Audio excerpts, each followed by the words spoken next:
So is the Fed about to act just in time, or is it too little, too late? Or I could throw a third category in there, Jonathan. That is more rate cuts to come this year. What do you expect? I think he'll throw it back on Trump and say the tariff uncertainty, which is something that Powell had cited previously, is one reason that they're going to have to take it slow. Luke Lloyd. So I think gold's at all-time highs, not because necessarily of inflationary issues. I think it's because of potentially some economic data like the jobs numbers, unemployment rising, some concerns out there, actually. I think inflation, for the most part, is beat. We take a look at every morning, and we release a newsletter, 8 a.m. It talks about inflation, it talks about liquidity, and it talks about growth. All three are looking actually pretty good. Growth looks good, inflation's looking pretty much beat, and liquidity is always going to be high because we have to spend $2 trillion, and his M2 money supply is really high. So for the first time in about 3 months, we actually started getting more aggressive on the growth side of the equation. Last time I was here, I said we don't own any big tech names. We still don't own many of the tech names, big tech names, but we do own some of the smaller tech names like Circle, Bullish, all these kind of names that, some of them sold off 25, 30% from the highs this year. We're looking at adding more tech names because of the environment looking pretty good and inflation coming down. This is the best time in the history, I said, of the United States before, to start a business. AI, lower interest rates coming. I think this is very bullish for smaller cap names, especially in the tech space. Jackie. It's a show of the day to day. Well, I love the broad focus there because I find it so interesting today. The RSP equal weight index is up like 0.6%. The Nasdaq's down 0.4. Then you have TLT long duration bonds up 0.3. So that tells me the market's actually thinking that the Federal Reserve is maybe not going to be extremely hawkish. They actually might be a little bit more dovish. So my philosophy, I love what Marcus. Listen, when I'm not here, I still watch the show. So Marcus Lemonis, yesterday was talking about how interest rates going lower is going to be bullish for small business. Right? Because the large corporations, are borrowing all this money at high rates. They can, small business can't. So I think the breadth is going to widen out. Another stock we added was Dow, right? Dow Chemical. It sold off like 50% so far this year. I think the money is going to flow out of the big tech names, which is why we're still not buying the big tech names. We're looking underneath the small cap tech names, but also the breadth widening to the RSP index, I think, is still where the money's going to be. Today is very telling of that environment with the interest rate cut coming.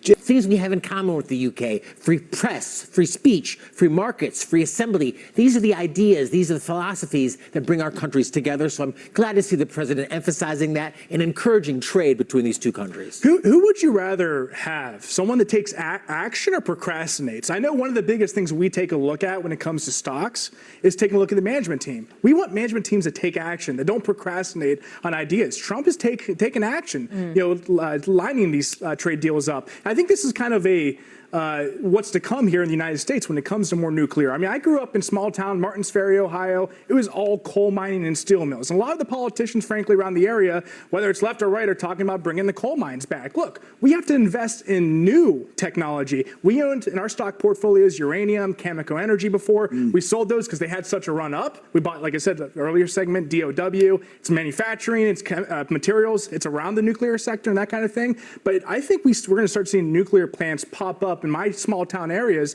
here again in the U.S. because of the leadership from Trump. And I think this is, again, a sign for what's to come. I think you're right. I think it's a push for diversity and energy to do this. But for my safety and yours and everybody else's, I think about it, Lydia, and it really is very important because if we get caught with our pants down again, like we did in COVID, it's just going to be really catastrophic. We actually are overweight healthcare and pharmaceuticals right now in our portfolios. And the reason being is it's a super bullish environment for healthcare. And the reason being is we can talk the politics, we can talk the economics. It kind of both goes hand in hand.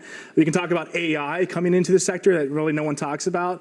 But it also comes down to the fact that if you look back in May, Trump's executive order, he also said that we need to lower prices here in America. Well, 5% of the we have less than 5% of the population here in America. We fund 75% of the global profits in pharmaceuticals. Mm-hmm. So what's going to be interesting, that executive order, I don't necessarily think it's going to backfire fully, but if I was a CEO of a pharmaceutical company and said, hey, our prices are higher in America and not as high over in Europe, we need to get them equal, essentially, I wouldn't lower prices here in America. I would just raise the prices over in Europe. So I think more profits might be ahead on that side. More profits are ahead because of AI development. I think more profits are ahead because the hammers that Trump is trying to put down, whether it does backfire or not, I think there's a lot of things coming down the road for it. MedPace is a stock we own, even though it rocketed higher back in July, like 40%. 2%, we still own it. Luke, I'm glad you mentioned healthcare costs because that is exactly one of the topics that we take a close. Corn syrup, for example, and all the sugars and processed foods we eat. That's why I kind of like the move that Kraft Heinz is making. I think they're splitting it up again, and Warren Buffett got out of it. The stock sold off a lot.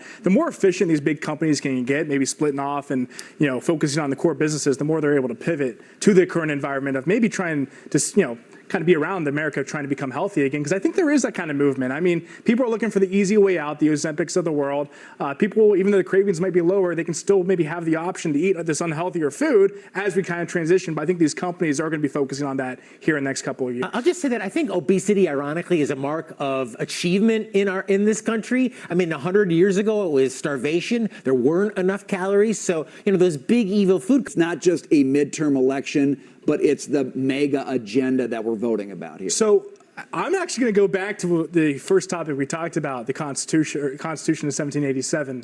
When the Constitution was probably signed, I don't know the stat because there was no stats back then, I bet you 100% of the American people trusted the government because we just got out of the revolution. You go back to the 1960s, that number was like 74, I think 75% in the early 60s.